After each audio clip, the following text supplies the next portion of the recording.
بسم الله الرحمن الرحيم إن الحمد لله نحمده ونستعينه ونستغفره ونعوذ بالله من شرور أنفسنا وسيئات أعمالنا من يهده الله فلا مضل له ومن يضلل فلا هادي له وأشهد أن لا إله إلا الله وحده لا شريك له وأشهد أن محمدا عبده ورسوله. معزز خواتین و حضرات، ہمارا آج کا موضوع جشن آمد رسول کے حقیقی تقاضے کیا ہے، اور اس میں ایک بات آپ نے سماعت فرمائی اور وہ ہے تزکیہ نفس. میں دو مثالیں، دو حدیثیں آپ کی خدمت میں پیش کر کے اجازت چاہوں گا. کائنات کے امام صلی اللہ علیہ وسلم کی حدیث ہے. میں عربی میں اس لیے نہیں پڑھتا کہ وقت کم ہے. 3 آدمی نبی علیہ الصلوۃ والسلام کے گھروں کے پاس آئے اور تینوں نے سوال کیا، اللہ کے رسول صلی اللہ علیہ وسلم کتنی عبادت کرتے ہیں؟ جب بتایا گیا تو آقا علیہ الصلوۃ والسلام کی اس عبادت کو صحابہ کرام نے بہت تھوڑا سمجھا. کس لیے؟ کہنے لگے کہ بھئی ہمارا اور نبی علیہ الصلوۃ والسلام کیا کیا مقابلہ ہے. رب کائنات نے جنت ان کے نام لگا دی ہے، جنت کا دروازہ ان کے اشارے پر کھلے گا. ایک نے کہا اصوم ولا افطر. دیکھیے گا نبی علیہ الصلوۃ والسلام کی یہ حدیث، تھوڑا سا سخت لفظ استعمال کروں گا، ان بدبخت صوفیوں کو کیسے ذلیل کرتی ہے، جنہوں نے ہمیں دین وہ دیا جس کا نبی علیہ السلام کے ساتھ تعلق واسطہ ہی نہیں. ہم تو سن کر وہ جی ایک سے ابھی کیا کہتا ہے، میں روزہ رکھوں گا اور موت ہی میرا روزہ کھلائے گی. ہو سکتا ہے سننے پہلے کہ سبحان اللہ. ایک کہنے لگا اقوم ولا انام، میں ساری رات مصلی پہ کھڑا رہوں گا، آرام بالکل نہیں کروں گا. تیسرے نے کہا لا اتزوج. شاہ جی تیسرا کہنے لگا میں ساری زندگی شادی نہیں کروں گا، فنا فی اللہ.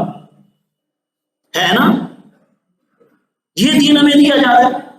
میرے آقا علیہ الصلوۃ والسلام تشریف لائے، آپ کو پتہ چلا، آپ نے فرمایا انتم قلتم کذا و کذا، تم لوگوں نے یہ باتیں کی ہیں.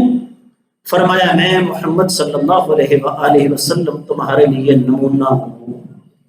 ایتھے آ کے سارے فرقے ختم. ہم نے اللہ کی مہربانی سے جو دعوت پیش کرنی وہ کسی مسلک، فرقے، گروہ یا کسی مکتبہ فکر کی نہیں، اس لیے کہ ہماری تربیت اس نہج پر ہوئی ہے کہ ہم نے بھائیوں کو جوڑنا ہے، توڑنا نہیں. ان بچوں کو خاموش کروائیں جی.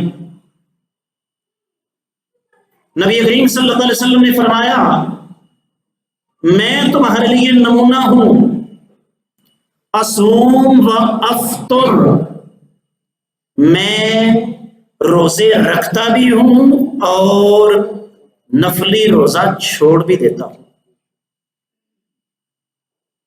اقوم و انام، میں رات کو مصلی پہ کھڑا ہو کر قیام بھی کرتا ہوں لیکن میں آرام بھی کرتا ہوں. ہمیں تو بتایا گیا نا، بڑا سبحان اللہ سبحان، یہ داستانیں مجھے بھی آتی ہیں، میں بڑا کچھ آپ کو بتا سکتا ہوں. ہوائیاں مارنا کون سا مشکل مسئلہ ہے. وہ جی فلاں بزرگ 40 سال تک عشاء کے وضو سے فجر کی نماز پڑھتے رہے. سب کو ہو قرآن نے سمجھایا. میں پھر ایک دفعہ پلٹ کر دوبارہ آؤں گا اس بات کی طرف کہ قرآن تربیت کرتا ہے. بسم اللہ الرحمن الرحیم، یا ایہا المزمل قم اللیل الا قلیلا نصفہ او انقص منہ قلیلا. اے میرے نبی صلی اللہ علیہ وسلم رات کو قیام کیجئے. یا اللہ کتنا؟ فرمایا آدھی رات یا اس سے بھی تھوڑا حصہ. اور فرمایا اتزوج النساء، میری ایک نہیں ایک سے زیادہ بیویاں ہیں، میں نے شادیاں بھی کر رکھی ہیں. اور آگے سنیے فرمایا فمن راغب عن سنتی فلیس منی، جس نے میرے طریقے کو چھوڑ دیا وہ میری امت میں سے۔ شریعت کا مزاج تزکیہ نفس کے لیے یہ ہے۔ دوسری مثال 2 حدیثوں کا وعدہ کیا تھا، جس پر لکھنے والوں نے ہیڈنگ لائن لگائی، سرخی باندھی، کیا؟ انسانی تاریخ کی سب سے مضبوط، سب سے طاقتور معافی۔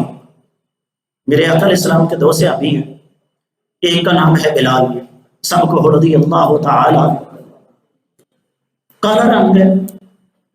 دوسری طرف ابو ذر غفاری، قبیلہ بنو غفار کا گورا چٹا جوان ہے۔ دونوں بھائیوں کے درمیان کو تھوڑی بہت بات ہو گئی، تلخی آ گئی۔ سیدنا ابو ذر غفاری رضی اللہ تعالیٰ کی زبان سے لفظ نکلے، یا ابن السودا، اوے کالی کے بچے۔ سیدنا بلال تشریف لائے، آنکھوں میں آنسو، آقا امیہ بن خلف نے مار مار کر میرا حلیہ بگاڑ دیا ہے، انسانی تاریخ کا بدترین مجھ پر ظلم کیا ہے، اتنی تکلیف نہیں ہوئی جتنی آج اپنے دینی بھائی کی زبان سے نکلے ہوئے الفاظ سے ہوئی ہے۔ عربی شاعر کیا کہتا ہے؟ وَظُلْمُ ذَوِي الْقُرْبَى أَشَدُّ مَضَاضَّةً عَلَى الْمَرْءِ مِنْ وَضْعِ الْحَسَّامِ الْمُهَنَّدِ۔ جب اپنا کوئی ظلم کرتا ہے اس کی تکلیف بڑی ہوتی ہے۔ اب میرے آقا علیہ السلام کا تزکیہ نفس کرنے کا طریقہ دیکھیے، مثالیں بہت دے سکتا ہوں لیکن وقت مختصر ہوتا ہے۔ بلایا، ڈانٹا نہیں، صرف ایک لفظ بولا، ابو ذر ان امرؤ فیک من الجاہلیہ، ابو ذر تمہارے اندر یہ عادت زمانہ جاہلیت والی ہے۔ آج ہم یہ بات سننے کے لیے سنتے ہیں، پہلے تو باتیں سننے کے لیے تیار نہیں، سنیں گے ادھر سے سنیں ادھر سے نکال دیں، پھر کیوں ہو گیا تم نے جاہل ہی رہنے دے۔ اب یہ تھی میرے آقا علیہ السلام کی تربیت، یہ تھا تزکیہ نفس۔ سیدنا ابو ذر آنکھوں سے آنسو آ گئے، ضمیر پر چوٹ پڑی۔ ہمارے پنجابی میں کہتے ہیں بندہ گولی نال نہیں گل نال مر جاتا ہے۔ آنکھوں سے آنسو، کہا بلال اللہ کے لیے ایک بات مانو، کہا ابو ذر کہو، کہا میں اپنا یہ سفید منہ زمین پر رکھتا ہوں، تم اپنا کالا پاؤں اس کے اوپر رکھ کے گزر جاؤ، شاید میرا اللہ میرا گناہ معاف کر۔ تزکیہ نفس ایسے ہوتا ہے، قرآن کے مطابق، حدیث کے مطابق۔